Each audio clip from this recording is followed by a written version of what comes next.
Inside the State House this week, legislators getting back to work on state budget and other things. And here to talk with us about this year's unfinished business, Senator John Courson, a Republican, Representative Todd Rutherford, a Democrat. Senator Courson, where do we stand on the budget negotiations? Well, we go back in session tomorrow for 3 days, and we have 2 days blocked off of next week for the appropriations bill. In my 23 years in the Senate, we've always had a budget, and to not do so would be an unconscionable act. This is not Washington. We do not need to get involved in the tight politics and gotcha and brinkmanship that occurs in our nation's capital. Plus, David, for your viewers, this is very important. This process has been vetted. The governor's promulgated his budget. The House has gone through it. The Ways and Means Committee, full House Representatives, Senate Finance Committee, the Senate. It has been vetted throughout the process. It's time to pass the budget and move forward. Representative Rutherford, Jim Rex, the State Superintendent of Education, a Democrat, is going to have a news conference today saying you got to pass a budget. It does make a huge difference, that extra money in the budget. No, there's no question that we have to pass a budget. And I agree with Senator Courson. I don't think that we're going to go home without one.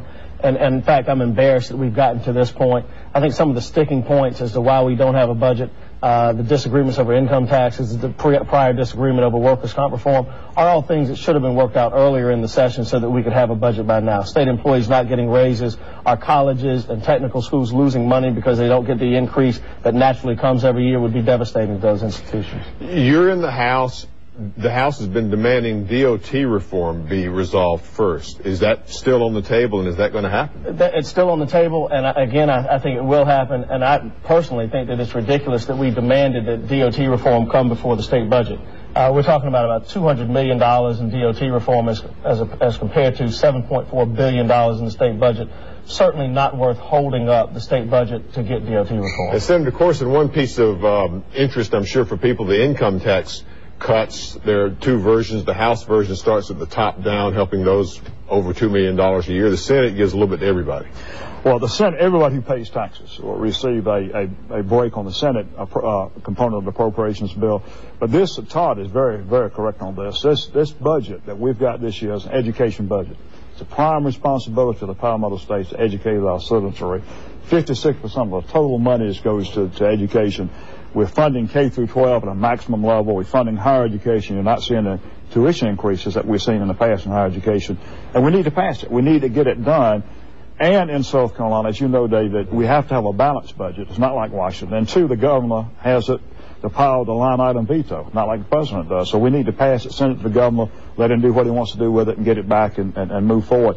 But too many programs, too many people are adversely affected if we do not pass this appropriations. Well, in addition to that, I don't mean to cut you off, but I think I want to go back to something you just said about what the House is insisting in our income tax cut, that we give tax breaks to those people that make over $2 million a year. I believe they get about $9,000 as opposed to the Senate plan where everybody gets about $67 back on their taxes if they pay taxes.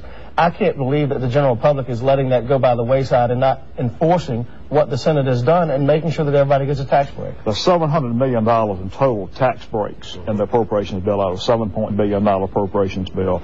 And that's a huge amount of money going back to our taxpayers. And we're very fortunate to have that type of revenue stream in our state. Senator Courson, Representative Rutherford will be watching with great interest starting tomorrow. Hannah?